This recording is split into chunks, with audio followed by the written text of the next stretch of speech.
वीरं विशालनयनं रक्तोत्पलकोमलसमाकायं शिबिरेण कर्मयोगं श्रीगुणानं निसागृह नमो हरियन्ताणं नमो सिद्धाणं नमो वायुर्याणं नमो वज्रायाणं नमो लोकसंविसारणं। जब निरंतर सत्य भगवान की विश्ववंदनीय महावीर भगवान की परम पूज्य गुरुदेव गुणाचार्य श्री विराट सागर जी महामुनिराज की आचार्य भगवान कुंद कुंद स्वामी की परम पूज्य उपाध्याय विवंचित सागर जी महाराज की जय। समस्त संघ की जय। महानुभाव गाथा नंबर 28 की व्याख्या प्रारंभ हो रही है। 27 गाथा यहाँ पर पूर्ण हो चुकी है। सील पाप ग्रंथ की जो टीका आचार्य भगवान विराट सागर जी महामुनिराज ने अपने कर कमलों से की है, उसकी यहाँ पर वाचना चल रही है। आज 28वीं नंबर गाथा, जिसमें अब दृष्टांत दर्शन के माध्यम से सील गुण की महनीयता का प्रतिपादन आचार्य भगवान यहाँ पर कर रहे हैं। कहते हैं उददी वारदन भरि दो तब विनय सील दान रेणाणम सोहे तोय ससीलो ने पाणि मणुत्तरम बतो। आचार्य भगवान कहते हैं कि जिस प्रकार रत्नों से भरा समुद्र जल से ही शोभित होता है, उसी प्रकार जीव भी तप विनय सील व दान आदि रत्नों से युक्त होने पर भी सील से शोभित होता है और अनुत्तर सर्वोत्कृष्ट निर्वाण मोक्ष को प्राप्त होता है। देखिए, रत्ने मृता उदती तोयन शोभते सा इव। आचार्य भगवान कहते हैं रत्नों से भरा उदती यानी समुद्र, तोय यानी विशाल जल राशि से शोभित होता है। उसकी तरह समुद्र को रत्नाकर नाम से भी पुकारा जाता है। समुद्र मंथन में उससे 14 रत्न प्राप्त हुए थे, ऐसा वैदिक पुराणों में निरूपित किया गया है। उन रत्नों के नाम इस प्रकार बताए गए हैं: लक्ष्मी, कौस्तुभमणि, पारिजात वृक्ष, मदिरा, धन्वंतरी वैद्य, चंद्रमा, कामधेनु, ऐरावत हाथी, रंभा आदि अप्सराएं, सप्तमुख अश्व, विष, हरिधनु, शंख और अमृत। ये 14 रत्न प्रतिदिन सदा मंगल करें, ऐसा वैदिक ग्रंथों में वैदिक पुराणों में प्राप्त है। इस प्रकार उत्कृष्ट रत्नों के निकलने पर भी उसकी आज भी शोभा होती ही है, क्योंकि उसमें विशाल जल राशि होती है। अगाध जल राशि वाले समुद्र की विशालता को दृष्टिगत रखकर आचार्य भर्तरी रचित नीति शतक ग्रंथ श्लोक नंबर 72 में उसके जलाकार शरीर की प्रशंसा इस प्रकार की गई है। देखो, समुद्र में एक और विष्णु सो रहे हैं। कौन कह रहा? भर्तरी कह रहे हैं। और दूसरी ओर उन्हीं के शत्रु राक्षसों का समूह सो रहा है। इधर शरणागत पर्वतों के समूह स्थित हैं, तो उधर प्रलयकालीन बादलों के साथ बड़वानी जल रही है। अहो, सागर का जल राशि रूप शरीर कितना बलशाली एवं भार सहन करने में सक्षम है। तो इस पद में तथा रदन मतलब रत्न पद में तृतीया विभक्ति का लोप हुआ जाने। विभक्ति लोप के अनेक उदाहरण आचार्य कुंद कुंद के ग्रंथों में प्राप्त होते हैं। कसाय प्रावत ग्रंथ में भी कसाय पाहुण भाग 1 गाथा 13-14 पृष्ठ 297-300 पाहुण शब्द की निरुक्ति के प्रसंग में प्राकृत नियमों का निर्देश किया गया है, वहां विभक्ति लोप का भी निर्देश किया गया है। अब पूर्वोक्त दृष्टांत का उपसंहार रूप दृष्टांत की प्रस्तुति की जा रही है। तपोग्न सीलदान रत्ने सशीला अनुत्तरम निर्वाणम प्राप्तः। यहाँ रसायन रत्ना नाम में तृतीय अर्थ में सप्तमी हुई है। प्राकृत व्याकरण हेम शब्दानुशासन में निर्दिष्ट द्वितीय तृतीयो सप्तमी तीसरे अध्याय के 135 नंबर इस सूत्र में सप्तमी हुई है, इसलिए अर्थ होगा तप, विनय, सील व दान इन रत्नों से भर दो। व्रता इस पद की पुनरावृत्ति करनीय है। इस तरह गाथा का अर्थ होगा जीव तप, विनय आदि रत्नों से युक्त होता हुआ भी सशील सील के साथ अर्थात सील गुण से युक्त होने से भी शोभित होता है और अनुत्तर सर्वोत्कृष्ट निर्वाण या मोक्ष को प्राप्त होता है। भाव यह है जैसे समुद्र की शोभा का कारण उसकी विशाल जल राशि होती है, वैसे ही तप, विनय आदि गुणों से युक्त होकर भी जीव अपने शील गुण से ही शोभित होता है। उसकी शोभा का यथार्थ साधन शील ही होता है, इसलिए उसे ही धारण करना चाहिए। शील ही शोभा का हेतु है, ऐसा आचार्य भर्तृहरि ने नीति शतक ग्रंथ श्लोक नंबर 111 में इस प्रकार प्रतिपादित किया है और कहा है सत्य वचन श्रेष्ठ आभूषण है, लज्जाशीलता नारी का अलंकार है, पतला होना स्त्री की कटी की शोभा है, विद्या व क्षमा द्विज का आभूषण है, किंतु शील तो सभी मनुष्यों का आभूषण होता है, ऐसा भर्तृहरि ने भी कहा है। यहाँ तप वह है जो इच्छा निरोध रूप होता है और कर्म क्षय हेतु किया जाता है। उसके दो भेद हैं, बाह्य और अभ्यंतर।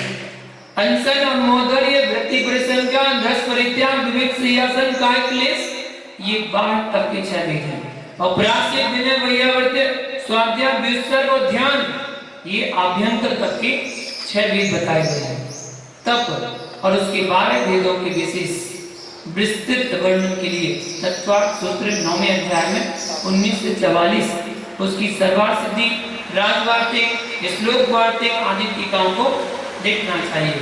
ग्रंथ के विस्तार के भय से और अधिक नहीं यहाँ पर लिखा जा रहा है। पूज्यों में मान कसाय रहित आदर भाव विनय होता है, अथवा सम्यक ज्ञान आदि में मोक्ष के साधनों में उनमें भी साधक होने वाले गुरु आदि में यथा योग्य आचार पूर्वक सत्कार, आदर व मान कसाय में प्रति होना विनय होता है। ऐसा सर्वार्थ सिद्धि तत्पाठ सूत्र 9वें अध्याय में 20वें नंबर सूत्र में व राजवार्तिक 6वें अध्याय के 24 नंबर सूत्र में 9वें अध्याय के 23 नंबर सूत्र में प्रतिपादित किया गया है। विनय को तप के वेदों में आभ्यंतर तप के रूप में स्थान है, ऐसा पहले कहा गया है, इसलिए उसकी महत्ता मोक्ष साधन के रूप में स्पष्ट ही है। विनय के ज्ञान विनय, दर्शन विनय, चारित्र विनय, उच्चार विनय, ये 4 प्रकार होते हैं। मूलाचार ग्रंथ गाथा 364 तथा भगवती आराधना ग्रंथ गाथा 111 में तपो विनय को सम्मिलित कर इसके 5 भेद बताए गए हैं। भगवती आराधना ग्रंथ गाथा 131 से 133 में विनय का महात्म्य इस प्रकार बताया गया है। विनय विनयो मुख द्वारम, विनयादो संजमो तबो नाणम, विनय नारा हिजई आई दियो सब संगोया। मतलब विनय मोक्ष का द्वार है। विनय से संयम, तप व ज्ञान की प्राप्ति होती है। विनय से आचार्य व समस्त संग को अपने बस में किया जा सकता है। आचार के क्रम तथा कल्प गुणों का प्रकाशन, आत्मशुद्धि, वैमनस्य का अभाव, आर्जव, मार्दव, लघुता, भक्ति और अपनी और दूसरों को प्रसन्न करना, ये सब विनय के गुण हैं। कीर्ति, मित्रता, मान कसाय का विनाश, गुरुजनों का बहुमान और तीर्थंकरों की आज्ञा का पालन और गुणों की अनुमोदना, ये भी क्या है? विनय के गुण हैं। यह आपको विस्तार से कहना है। विनय का गुण या फल मान भंजन है। यह पहले भगवती आराधना ग्रंथ गाथा 133 में कहा गया है मान कसाय का मानव जीवन में विशेष प्रभाव देखा जाता है, इसलिए अन्य गतियों की अपेक्षा मानव अधिक मान कसाय से अवशिष्ट होते हैं, अतः विनयाराधना भी कठिन होती है। मान कसाय इतनी अधिक होती है कि वो विनय भी नहीं कर पाता है। इस दृष्टि से विनय को तप रूप में स्वीकार किया है। तप है तप। मानव जीवन में मान कसाय के विषय में गोमट साहब जीव कांड गाथा 288 285 की जीव तत्व प्रदीपिका टीका में कुछ स्पष्ट किया गया है, उसे प्रस्तुत किया जा रहा है और बताया कि नरक गति, त्रेज गति, मनुष्य गति व देव गति में उत्पन्न हुए जीव के जन्म लेने के प्रथम समय में क्रम से क्रोध, माया, मान व लोभ कसाय का उदय होता है। मतलब नरक गति में क्रोध, त्रेज गति में माया, मनुष्य गति में मान और देव गति में लोभ कसाय उदय होता है। प्रथम समय से जब जन्म लेता है तब से ही कसाय उदय होती है। इस नियम का कथन कसाय प्रावत नामक द्वितीय सिद्धांत ग्रंथ की व्याख्याता आचार्य यतिप्रसव के अभिप्राय को लेकर किया गया है। अथवा महाकर्म प्रकृति प्रावृत नामक प्रथम सिद्धांत ग्रंथ की रचयिता आचार्य भूतबली के अभिप्राय से अनियम जानना अर्थात पूर्वोक्त नियम के बिना यथा योग कसाय का उदय होता है। पत्थर के स्तंभ के समान उत्कृष्ट शक्ति से युक्त मान कसाय जीव को नरक गति में उत्पन्न कराती है। चक्रवर्ती की 96,000 रानियां होती हैं। 95,000 रानियों की जो मुख्य पटरानी है, उस पटरानी को यही तो मान रहता है मैं सबसे बड़ी हूँ, बस यही मान तो उसको नरक जाने का कारण बन जाता है। अहंकार में तीनों गए, धन, वैभव और वंश। अहंकार में तीनों गए, धन, वैभव और वंश, तीनों घर ताले लगे। रावण, कौरव और कंस, तीनों घर ताले लगे। किस कारण से? अहंकार के कारण, मान कसाय के कारण। अस्थि के समान अनुत्कृष्ट शक्ति से युक्त मान कसाय जीव को त्रिज गति में उत्पन्न कराती है। काष्ठ के समान अजगन्य शक्ति से युक्त मान कसाय जीव को मनुष्य गति में उत्पन्न कराती है। वैद के समान जघन्य शक्ति से युक्त मान कसाय जीव को देव गति में उत्पन्न कराती है। जैसे चिरतर आदि समय के बिना पत्थर, हड्डी, काट और वैद को नवाना, मृदु बनाना मतलब सख्त नहीं है, वैसे ही उत्कृष्ट आदि शक्ति से युक्त मान कसाय परिणत जीव भी उस प्रकार के कालों के बिना मान को त्याग कर विनय रूप नमन करने में समर्थ नहीं होता। सुभाषित रत्न संदोह ग्रंथ 3 अध्याय के 2 नंबर श्लोक में मान कसाय का मानव जीवन में जो दुष्प्रभाव होता है उसका इस प्रकार निरूपण किया गया और बताया कि मान कसाय के वशीभूत प्राणी नीति मार्ग का खंडन करता है, विनय नहीं करता, चंद्र समान धवल कीर्ति को मलिन करता है, माननीय लोगों का सम्मान नहीं करता। इसलिए महानुभाव दृढ़बली मान कसाय को नष्ट करते हैं। महानुभाव विनय के बाद सील व दान, इन 2 गुणों का यहाँ निर्देश किया गया है। सील का तो प्रकरण चल ही रहा है, उसके स्वरूप आदि का पर्याप्त निरूपण हो चुका है। सील व तपस्या आदि द्वारा काम, वैरी, विषय, राग को मोक्ष साधक नष्ट करते हैं।